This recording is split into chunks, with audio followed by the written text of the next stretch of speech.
नमस्कार दोस्तों, मैं हूं मनोज कौर गुप्ता। आप देख रहे हैं मेरे चैनल को जिसका नाम है रेगुलर क्लासेस फॉर अकाउंट। सामने आपको दिख रही है मैनेजमेंट अकाउंटिंग की बुक केजी पब्लिकेशन से, और चैप्टर चलेगा फंड फ्लो एनालिसिस, आप देख सकते हैं। और इसी का क्वेश्चन नंबर चलेगा आप क्वेश्चन नंबर 3। इसका स्क्रीनशॉट ले लीजिए यहाँ से, और इस साइड तक है तो स्क्रीनशॉट ले लेना इसका। तो पढ़वाते हैं। अतुल भाई, इसे गेट को भी बंद करना पड़ेगा, गलत से गेट खोल के छोड़ेगा। शिवानी तुम बंद कर दो। हाँ, तुम पढ़ना शुरू कर दो। Following are the balance sheet of limited company as on 31st March 2016 and 31st March 2017। Equity and liabilities, share holder fund के अंदर शेयर कैपिटल, और शेयर कैपिटल देखते हैं 61,000 और 74,000। रिजर्व एंड सरप्लस के अंदर है रिजर्व और प्रॉफिट एंड लॉस। और फिर नॉन करंट लायबिलिटीज में बैंक लोन, फिर करंट लायबिलिटीज में creditors, provision for taxation, unpaid dividend, और फिर असेट्स में नॉन करंट असेट्स, ये इसके अंदर फिक्स असेट्स के अंदर टेंजिबल के अंदर प्लांट एंड बिल्डिंग, और इंटेंजिबल के अंदर गुडविल। फिर करंट असेट्स के अंदर stock, capital, cash, bank. Take into account the following additional information. Prepare the statement of funds and the schedule of the changing in working capital. Dividend was paid 6,000. Provision of rupees 9,000 for tax. Income tax was made during the year, and rupees 3,600 was written off a depreciation on plant and 2950 on building. अगर देखा जाए तो अगर यहाँ पर से हम देखते हैं करंट लायबिलिटी में लिखा है प्रोविजन फॉर टैक्स, लिखा है ना। और एडजस्टमेंट के अंदर देखेंगे तो यहाँ लिखा है प्रोविजन फॉर टैक्स, यानी कि जो प्रोविजन है 9,000 का मेड हुआ है इनकम टैक्स के लिए। तो प्रोविजन क्रिएट हुआ ना। तो अगर प्रोविजन से रिगार्डिंग टैक्स पेड हो, मेड हो, अगर ऐसा कुछ लिखा होता है तो उस प्रोविजन फॉर टैक्स जो करंट एसेट्स करंट लायबिलिटी में लिखा है उसको हम चेंज इन वर्किंग कैपिटल में नहीं दिखाएंगे। ये जो लिखा है, ये जो बैलेंस शीट के अंदर, हाँ, बैलेंस शीट जो अंदर लिखा है ना प्रोविजन फॉर टैक्स, 8,000 से हाँ 8,500। हाँ जी। अगर इसके बारे में जानकारी दे रखी है ना एडजस्टमेंट में, चाहे टैक्स मेड हो रहा हो या फिर प्रोविजन फॉर टैक्स हो रहा हो, तो उस केस में हम अकाउंट क्रिएट करते हैं, हम चेंजिंग पर वर्किंग कैपिटल में नहीं दिखाएंगे। हाँ, अगर उसके रिगार्डिंग कुछ ना लिखा होता तो जरूर चेंज इन वर्किंग कैपिटल में दिखाते हैं। हाँ, कल ये वाला नहीं बना था, बाकी तो सब बना था। तो शुरुआत करते हैं। क्वेश्चन है हमारा 3।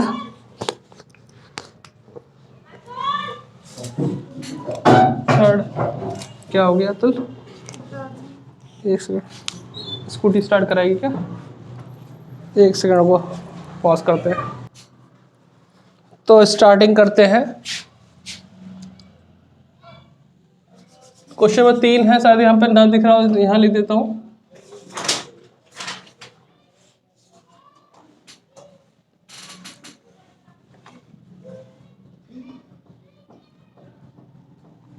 यहाँ लिखेंगे statement of working capital changes, ठीक है। पर्टिकुलर ईयर हमें कौन सा देखा, 2016, 17, 2016 और 2017। यहाँ लिखेंगे इफेक्ट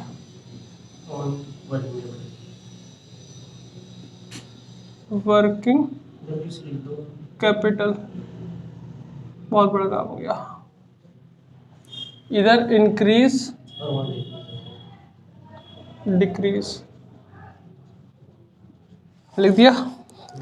अब इसके बाद हम देखते हैं, जरा आइटम गिन लो। करंट लायबिलिटी में कितने आइटम आने वाले हैं? क्रेडिटर अनपेड डिविडेंड आएगा, क्योंकि प्रोविजन फॉर टैक्स नहीं आ सकता। और करंट एसेट्स में 2-3 आइटम है, तो इतनी जगह में हो जाना चाहिए। थोड़ी सी और बढ़ा देंगे इसको। करंट एसेट्स लिखेंगे, ठीक है। करंट एसेट्स में आएगा स्टॉक, नाम लिख लेते हैं पहले से। स्टॉक हो गया, डेटर हो गया, कैश हो गया, और बैंक। तो स्टॉक कितना है पहले से? 25,500, और इसमें हो गया 18,800। कम हो गया ना, यानी कि एसेट्स कम होने पर डिक्रीज में और बढ़ने पर इंक्रीज में आता है। तो अभी डिक्रीज में आएगा, कितना आएगा भाई देखना, 200 जोड़ेंगे तो 19,000, 19 6 25 6,700। देखो कितना आ रहा है, इतनी आ रहा है, माइनस करना एक बार।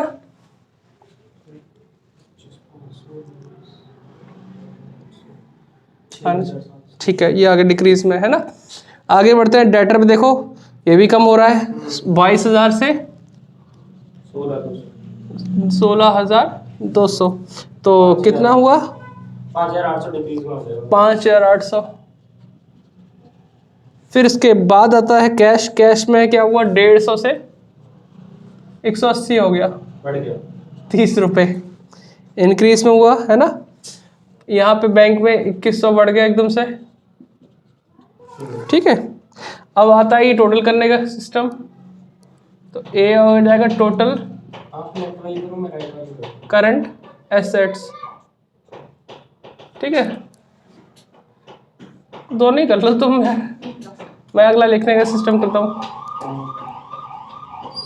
Current liability,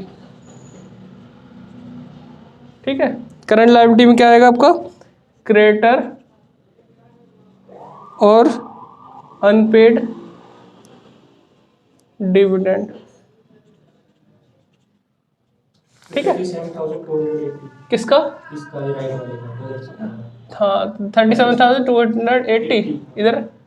47,650। ठीक है, चलो ये सही हो गया। क्रेडिटर देखो, क्रेडिटर में कितना आ रहा है? 28,000 से हो गया 24,000। तो क्रेडिटर यानी करंट लायबिलिटी जब घटती है तो हम इंक्रीज में लिखते हैं, तो 4,000 इंक्रीज में आ जाएगा।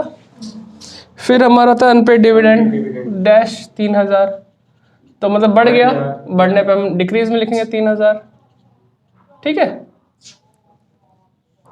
इसमें कोई दिक्कत तो नहीं?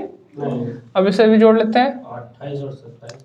28,000 और 27,000, ये हो गया B point total current liability, है ना। तो वर्किंग कैपिटल का फॉर्मूला होता है ए माइनस, हाँ, ए माइनस बी, यानी कि current assets minus current liability. इसमें से माइनस करो, कितना अमाउंट आएगा? 650। तो ये हो गया, 17 में से 8 गए 9, 19,650। ठीक है। इसमें से माइनस करो,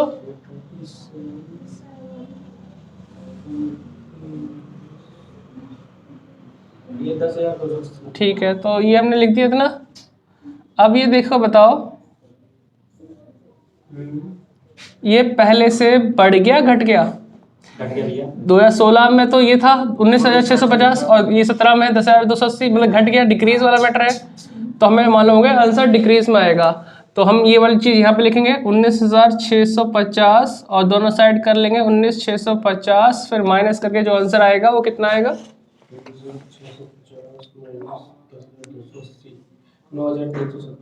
9,370। तो ये है डिक्रीज इन वर्किंग कैपिटल, है ना।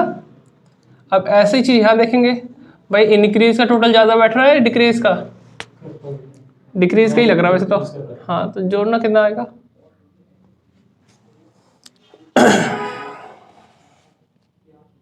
इंक्रीज कर 15,500। 15,500 इधर भी लिखेंगे 15,500। इसमें से ये दोनों माइनस कर दो, तीनों जो भी अमाउंट है।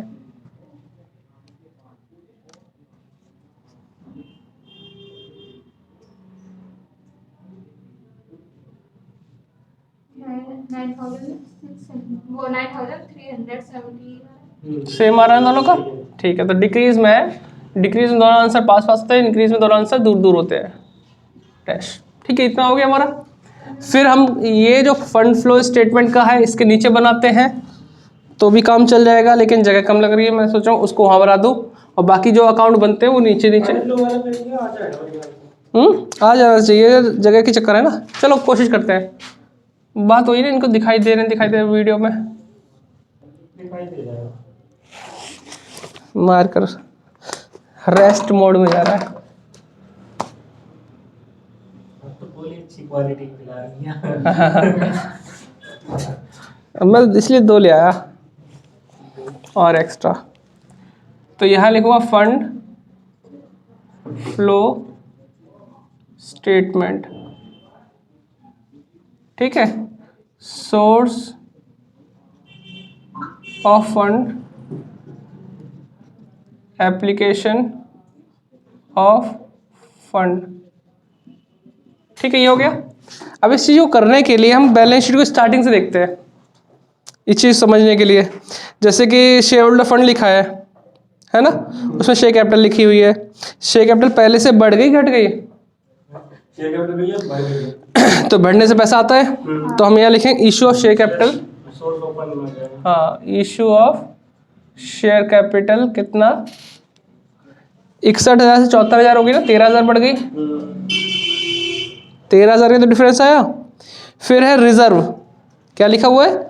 रिजर्व, ये पहले से कम हो गया। फिर है प्रॉफिट लॉस, है कि नहीं है, ओपनिंग क्लोजिंग, बढ़ गया। तो ये बढ़ गया। ये सब चीज़ें हमारा एडजस्टेड प्रॉफिट लॉस के अंदर आएगा। तो अकाउंट तो बना ही ले। रिजर्व भी नहीं आएगा। नहीं, रिजर्व भी नहीं आएगा। देखा कम पड़ेगा, ज्यादा पड़ेगा। अभी 2-4 चीजें हो रही है। देखो क्या था।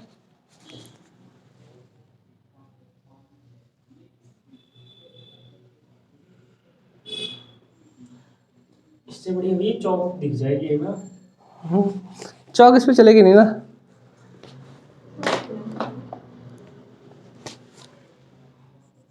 एडजस्टेड, पुराने वाले से चलते हैं। हाँ, प्रॉफिट एंड लॉस लेके चलते, 2-4 मिनट है वो भी। पर्टिकुलर अमाउंट, पर्टिकुलर अमाउंट, ठीक है। अब इसका स्टार्टिंग कैसे होती है, हमें पता है कि ये अकाउंटिंग फॉर्म में है, इसका ओपनिंग क्लोजिंग जो भी है दिखना पड़ेगा। तो बाय बैलेंस बीडी, है ना, तो बैलेंस बीडी में कितना आएगा, जो पुराना वाला बैलेंस था 8600, अच्छा और टू बैलेंस सीडी में कितना आएगा 8,800। ठीक है, हो गया। रिजर्व हमारा बढ़ रहा होता, बाई चांस सुनो, रिजर्व बढ़ रहा होता तो यानी हम उसमें और इन्वेस्टमेंट कर रहे हैं और पैसा डाल रहे हैं, मतलब ट्रांसफर कर रहे हैं, तो वो चीज इधर आती। घट रहा है तो इधर लिख दो बाय रिजर्व के नाम से कितना, 500 घटा, कितना घटा, 500, है ना। हाँ 500। ठीक, फिर इसके बाद आता है हमारे पास रिजर्व वाला पॉइंट हो गया। जीप में रख लो। बैंक लोन वाला पॉइंट दे रखा है, हाँ है ना। अब बैंक लोन पहले से कम हो गया, पहले 18,000 था, अब कितना, हाँ, तो यानी कि पेमेंट हो गई, तो वो पेमेंट यहाँ जाएगी, बैंक लोन 18,000 पेड, हाँ रीपेड बोल दो। तो 18,000 से जीरो हो गया, मतलब पहले 18,000 था, बिल्कुल नहीं है, पेमेंट हो गई नहीं, 18,000 रुपये की पेमेंट हो चुकी है। फिर आगे बढ़ते हैं, करंट लायबिलिटी में दे रखा था क्रेडिटर प्रोविजन, उसका अकाउंट बनेगा प्रोविजन का, तो है ना। तो प्रोविजन को निपटा देते हैं यहाँ पे। सॉरी, ये खांसी ऐसी चीज है, पता नहीं क्यों आ जाती है। प्रोविजन फॉर टैक्सेशन का अकाउंट आ रहा है हमारे सामने, प्रोविजन फॉर टैक्सेशन, ठीक है। प्रोविजन एक लायबिलिटी है ना, और लायबिलिटी का अकाउंट बनाते हैं तो हम लिखते हैं बाय बैलेंस बीडी, वाला ही बनेगा भैया। हाँ, टू बैलेंस सीडी, ऐसे करेंगे। यहाँ पर्टिकुलर लिख देंगे amount, particular amount. Balance BD कितना है प्रोविजन का, 8,000, है कि नहीं है, और ये सीडी कितना है 8,500। इसमें एक खास बात तो मैं समझनी होगी कि प्रोविजन फॉर टैक्सेशन का अकाउंट बनाने के लिए सीडी बीडी तो आपने कर दिया, अब एडजस्टमेंट में देखना है कि हमें टैक्स पेड के नाम से दे रखा है या मेड के नाम से रखा है, पेड या मेड, प्रोविजन क्रिएट किया है या फिर प्रोविजन के हिसाब से जो टैक्स पेड है वो कितना पेड किया है, मेड है। तो अगर मेड है तो हमें यहाँ पे लिखना होगा, कहाँ देखो इधर, इनकम टैक्स वाज मेड। हाँ, अगर मेड है तो इधर लिखना होगा, और हमारा आंसर पेड निकल के आ जाएगा। अच्छा, और पेड दिया है तो मेड निकल के आ जाएगा, तो एक दूसरे से कनेक्टेड है। तो हमें क्या मालूम है, मेड, तो हम इसे लिखते हैं 9,000 एडजस्टेड। ओहो, कैसे करेगा, भर्ती बुझ गई। हाँ, गया एडजस्टेड प्रॉफिट एंड लॉस के नाम से 9,000 रुपये, 9,000 है कितना था? 9,000। हाँ 9,000 दिखा दिया। अब हम टोटल करेंगे, बताएंगे कि ये कितना, 9 8 17,000, ज़्यादा वाला टोटल दोनों तरफ लिखा 17,000, माइनस करके कितना आएगा 8,500। तो ये है टू, कैश के नाम से आ जाएगा टैक्स पेड ब्रैकेट में, ठीक है। क्या आ गया? टैक्स पेड किया हमने। अब ये क्या है? प्रॉफिट लॉस अकाउंट है ना, कहाँ लिखा है? बाय में। इसी का तो अकाउंट बना रहे तुम, तो ये कहाँ पहुंच जाएगा? टू में। टू किस नाम से? Provision for tax, provision for taxation. जैसे वो अकाउंट बना देगा लैंड लिमिटेड करते हैं। हाँ लेजर वाले। हम्म। तो ये चीज होगी हमारी क्लियर, इसका ये फंडा खत्म हो गया। और जो टैक्स पेड किया ना, जो पैसे जा रहे हैं उसको हम यहाँ लिख देंगे टैक्स उसे बहुत सारे अकाउंट का दिमाग खाता था। पेड। कितना है? 8,500। 8,500, ठीक है। इतना हो गया क्लियर। फिर थोड़ा आगे चलते हैं। अनपेड डिविडेंड दिया रखा था। अनपेड डिविडेंड का मतलब था कि जो डिविडेंड पेमेंट नहीं हुआ। और कुछ हमारा यहाँ भी लिखा हुआ है डिविडेंड पेड के नाम से 6,000। तो टोटल कितना हुआ? कुछ तो हमने दे दिया, कुछ हमने नहीं दिया, तो टोटल कितना हुआ? 9। तो हम प्रपोज डिविडेंड के हिसाब से सोच सकते हैं कि हमने टोटल प्रपोज कितना किया होगा, जिसमें से कुछ दे दिया कुछ बाकी है। तो हम डिविडेंड ही लिख दें कि डिविडेंड टोटल कितना है इस समय। डिविडेंड भी 6 दिया तो 6 नहीं लिखेंगे? नहीं, दोनों लिखेंगे, 6 प्लस ये भी थी। हाँ, तो अनपेड है ना। अनपेड है तो मतलब दिया नहीं है ना, कभी ना कभी तो देंगे। तो टोटल कितना हो गया? 9,000। 9,000। कोई दिक्कत तो नहीं? थोड़ी जगह कम पड़ गई हमारे पास, ठीक है। आगे हमें पॉइंट दे रखे हैं, थोड़ी जगह कम पड़ गई, नीचे किसका था? इसे नीचे खिसका देते हैं टोटल सीडी को।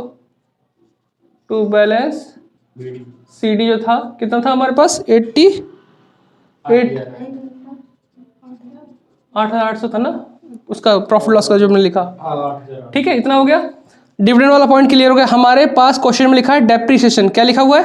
डेप्रिसिएशन। किस बात का डेप्रिसिएशन? प्लांट का है, बिल्डिंग का है। तो डेप्रिसिएशन तो यहाँ आते ही आते हैं, आते हैं ना।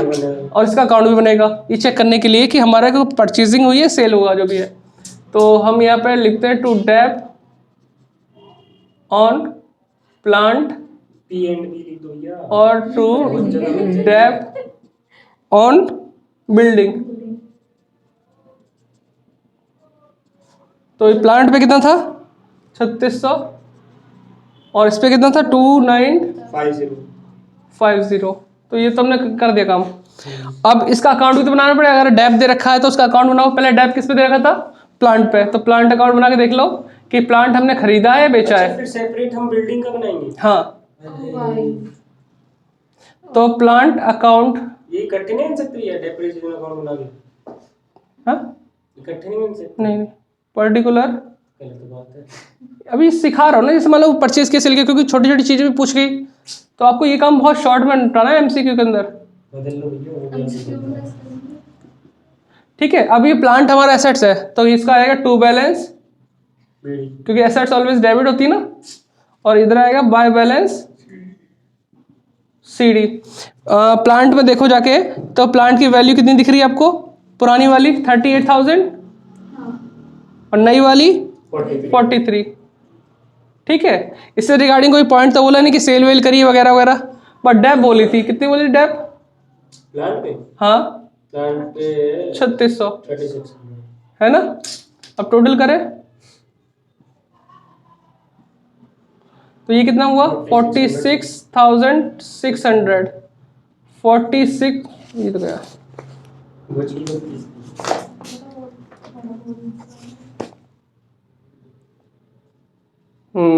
चल गई, ठीक है। तो इसे मिटा के लिख देता हूँ। 8,600। 46,600 तो कितना हुआ? 8,600। ये 8,000 9,000 आएगा? 8,000 आना चाहिए। 2 6 टू किस नाम से आएगा? बैंक के नाम से। और ब्रैकेट में लिखेंगे परचेज, कि हमने परचेज किया। ठीक है, कोई दिक्कत तो नहीं? नहीं। अब ये परचेज किया देखा हमने तो यहाँ लिखना पड़ेगा प्लांट परचेज किया। एक एक पॉइंट एक एक अकाउंट से उठा कर लिख रहे हैं हम। 80,600। फिर अगला है बिल्डिंग। बिल्डिंग में भी कुछ हो रहा है ना, तो यही चीज करके देख लेते हैं।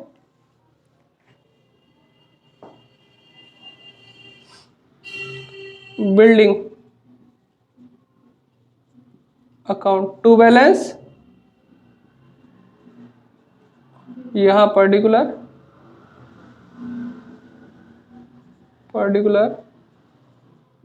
अमाउंट। बैलेंस मीडियम में बिल्डिंग कितनी है?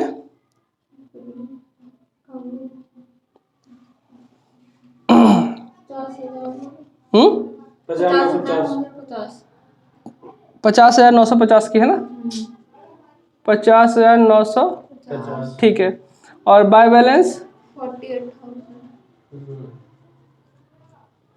48,000 और यहाँ लिखेंगे बाय डेप कितना था? 2,950 इतना ही था ना? अब जो बराबर आ रहा है देखो 50,950 और 50,950 मतलब हम कोई परचेज नहीं कर रहे, तो मतलब अब यहाँ पे कुछ लिखने की जरूरत नहीं, ये चीज़ तो वहाँ जा चुकी है ना। अब इंटेंजिबल में लिखा है गुडविल, देखो उसमें नीचे बैलेंस शीट में गुडविल लिखा है। गुडविल पहले से बढ़ गई घट गई? बढ़ गई। अगर घट गई होती तो हम यहाँ लिख रहे होते, लेकिन बढ़ गई तो हमें यहाँ पे लिखना पड़ेगा गुडविल बढ़ रही है परचेज ऑफ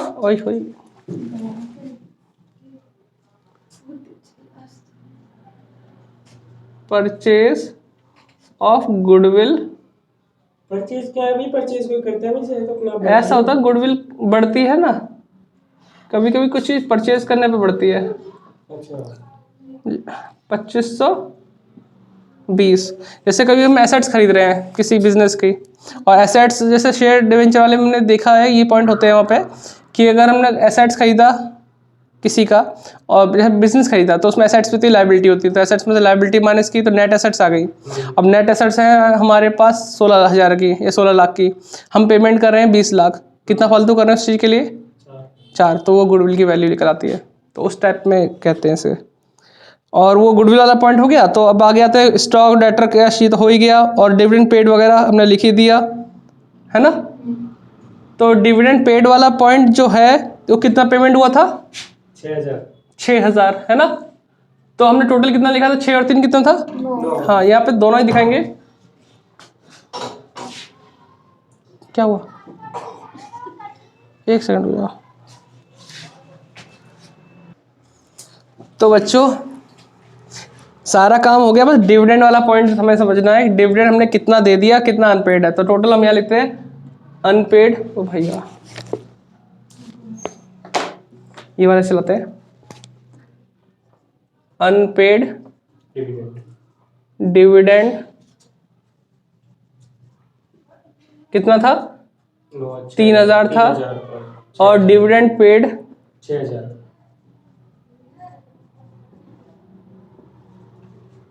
कितना था? 6,000। ठीक है, अब हमें यहाँ से सिर्फ FFO निकालना है, फंड फ्रॉम ऑपरेशन। बाकी सारा काम हो चुका है, क्योंकि हम बैलेंस शीट लेके चल रहे थे ना, स्टार्टिंग सारे पॉइंट हमने करते गए, जहाँ जहाँ पॉइंट यूज हुआ। तो बस टोटल करो इसका, बताओ कितना आएगा? 9,000, 9,000, 3,600, ये और ये।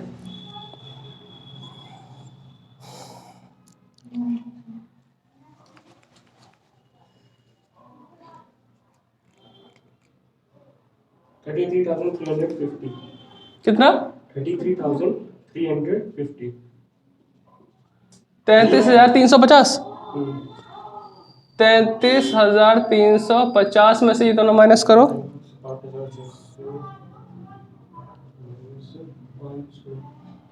24,250। कितना आया? 24,250। तो ये लिखेंगे by FFO, fund from operation. इसको हमें क्या लिखना पड़ेगा? यहाँ पे फंड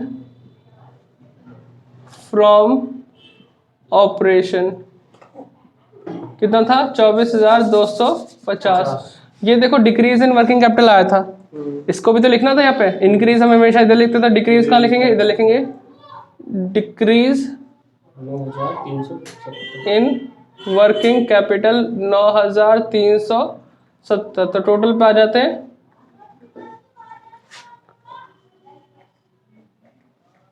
देखो टोटल करके कितना आ रहा है। आप लोग इधर का टोटल करो, वो इधर का कर रहा है। $46,620। किधर का जोड़ा? 46,620। इधर का? आएगा 18। 30,420। इधर का नहीं, 6 7 8 9 10 11 11 हो गया। 8 8 16 तो ये वो 37। 18,000 8,500। 18 है।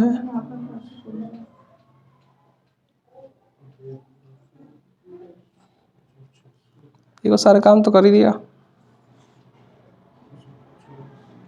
क्या लिखती है ये मैंने?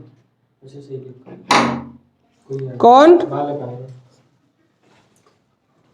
एक मिनट केवल। यही आ रहा है, ये सेम कितना? 46,600। हाँ, अगर सेम आ रहा है तो ही सही है। 46,620, ठीक है, तो इसे कर लो। क्या बंदी बनेगी रे? बाबू ये तो क्या बंदा बनेगा?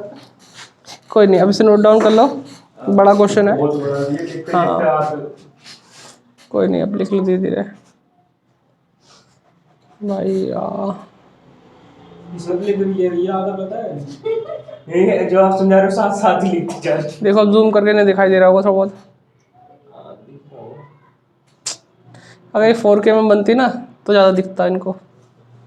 कोई बात नहीं। धीरे धीरे डेवलपमेंट होगा। हाँ, 4K के लिए यार फ़ोन होना चाहिए ऐसा ही खाली, जिसमें मतलब सिर्फ वीडियो बने, अपलोड हो और कुछ ना हो काम हो, और वो भी हो कम से 256 GB का। सैमसंग का ले लो, वो 23 GB, वो तो 500 है। इनबिल्ट हाँ। या एक्सपेंडेबल? नहीं चलो ठीक है, बाय बाय करता हूँ, है ना बच्चों, लिख लेना। नेक्स्ट वीडियो मिलते हैं। जय हिंद, जय भारत। शेयर करो, लाइक करो, सब्सक्राइब करो।